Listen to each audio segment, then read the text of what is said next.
In 1976, British soldier and author John Glubb wrote an essay called The Fate of Empires.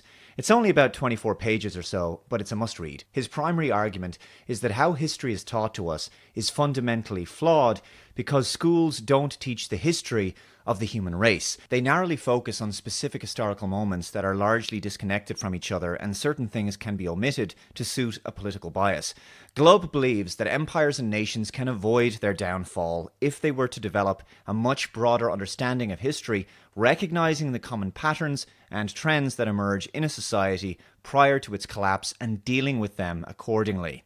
He believed that the problems we face can be resolved by looking back at thousands of years of human development and progress in an impartial manner and identifying where our ancestors went wrong. The answers to the current challenges we face today may lie in careful examination of the past. The reason civilizations continue to make the same mistakes is because they genuinely don't review the history of the human race in its totality. Glubb explains that the average lifespan of most empires is about 250 years, give or take a few decades. The British Empire existed from 1700 to 1950, the Spanish Empire was from 1500 to 1750, the Ottoman Empire reigned from 1320 to 1570, the Roman Empire was from 27 BC to 180 AD, and the Arab Empire was from AD 634 to 880.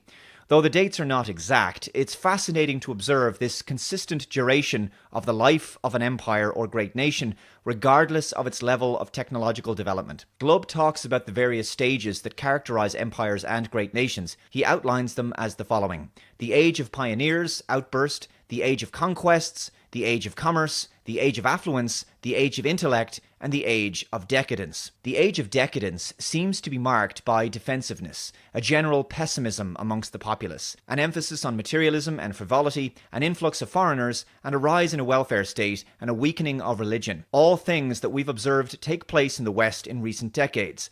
The decadent period is as a result of having wealth and comfort for too long while losing a sense of duty to one's nation and focusing on selfish desires. The mass immigration phenomenon is not unlike the pioneering age of outbursts that were characteristic of past emerging nations. As Glubb explains, it is a period of sudden displays of energy. The new conquerors are normally poor, hardy, aggressive, and enterprising. The empire that they're attempting to overthrow is usually decadent and defensively minded in its final stages. The energy of those brave pioneers is not just marked by their victories in battle, but their courage in overcoming the dangers of the environment, working their way through jungles, climbing mountains, and making dangerous sea crossings. As Glubb points out, the Arabs crossed the Straits of Gibraltar in 711 AD, and those 12,000 men defeated a Gothic army of twice that size. The first stage of the new nation sees a time of remarkable initiative and bravery, where innovation leads to greater success. New regions are explored and conquered, and there's a general sense of ambition, optimism, and confidence, which is in stark contrast to the defeated nation that has just been overcome, because that decadent nation had succumbed to a self-defeated mindset.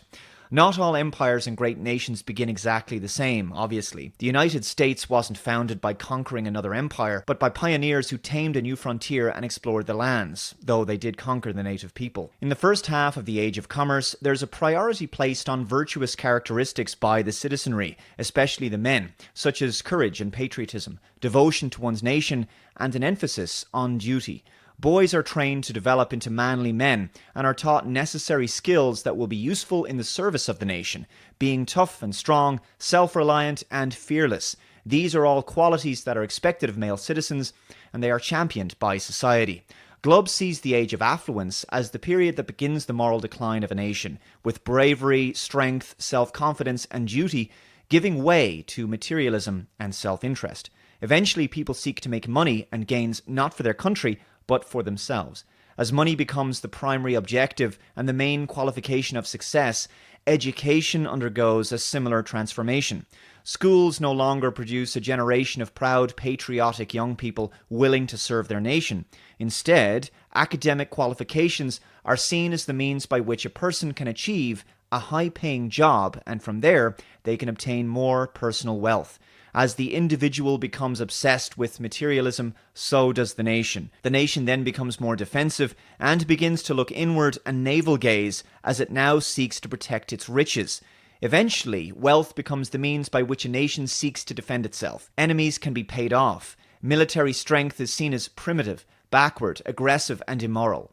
The people see themselves as evolved beyond violence. Further conquests of other nations are now seen as morally wrong, but in previous generations they were seen as necessary and a sign of the strength of an empire.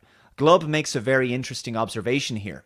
He believes that this is an intellectual device that allows the citizenry to suppress their feelings of inferiority when they read about the heroic acts of their ancestors who fought and died to give them what they have today. The people begin to see militarism as a bad thing, despite the fact that there are still outside forces that may wish to do the nation harm. Glubb points to another major component of a nation's decline, and that is the return of old rivalries and internal political differences and conflicts, which leads to the breakdown in social cohesion as these are no longer reconciled. The influx of foreigners is next, as seen with the rise of the number of Asians and Africans that entered Rome. Or in 9th century Baghdad, the population was comprised of Persians, Turks, Armenians, Arabs, and more. Glubb says, in the beginning of a nation during the age of pioneers through to the age of conquests, the nation is mostly comprised of one homogeneous ethnic group, which enables a sense of camaraderie, cohesion, and unity. But in the age of affluence, a foreign influx takes place, as they're attracted to the wealth of the successful nation. The native populace also seem to become increasingly interested in leisure activities, while the new immigrants are happy to live and work hard in a more affluent country. He says that though immigrants can assimilate to a certain degree, they may not be as loyal to the nation in times of difficulties or emergencies, and therefore less likely to sacrifice their lives and property for their nation than the descendants of the founding stock of the nation. In addition, immigrants are likely to begin to develop communities of their own, essentially nations within the nation, in which they seek to protect their own interests. Divisions between immigrant stock and the founding stock also begin to develop in time. Next, an era of frivolity and pessimism begins to descend upon the people, as shown in the later stage of the Roman Empire, which saw a rise in the bread and circuses, free meals and gladiatorial exhibitions to entertain and amuse the public. Such sporting occasions gained national importance to the level of major crisis in the likes of the Byzantine Empire. We're seeing this now in the West, where sporting events are now major national and international news. Sports fans are obsessed with cheering on their favourite team, despite the results of the event having no relation or importance to their lives. Where the heroes of the nation were once the soldier, now they are the sportsman or woman, the writer, the intellectual, the politician, or the celebrity. 9th century Baghdad saw the emergence of more and more materialism, a decline in religion, and the erosion of sexual morals and decency. The pop singers of the time played an instrument not unlike the modern guitar called a lute. 10th century historians remarked on how their songs contained lyrics of an obscene sexual nature. It's amazing how similar all of this is to modern times. It's as if The Fate of Empires was written yesterday. Glubb explains that during the decline of nations, the role of women changes as they enter public life more and more, often entering professions once largely the domain of men. This took place in both the Roman Empire and in the Arab Empire, where women demanded entry into roles that men once dominated. Glubb says that it wasn't long after this period that government began to collapse and a foreign invasion followed. In his research, Glubb was taken aback by the similar trends and developments that took place, including the way in which society dealt with the problems that arose. When he spoke of the military takeover of Baghdad in 861, the people didn't come together to work to lift the country from economic ruin and bankruptcy. On the contrary, they stood back and watched the decline take place, simply introducing a 5-day week. It seems as if affluence and materialism consistently play a role in undermining the conviction and energy of the native population of a once strong nation.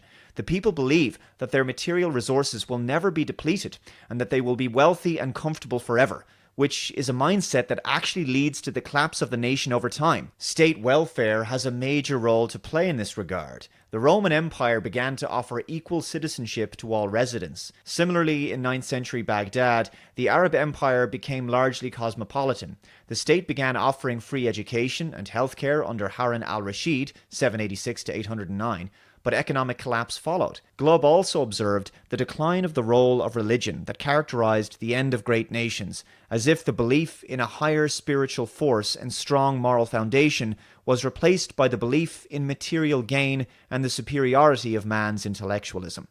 Overall, Glubb isn't pessimistic about our future, but maintains that in order to avoid the collapse of our nations, we need to reevaluate how we teach history in schools. He believes we'd be better served if we taught history as the complete story of the human race. To quote George Santayana, those who cannot remember the past are condemned to repeat it.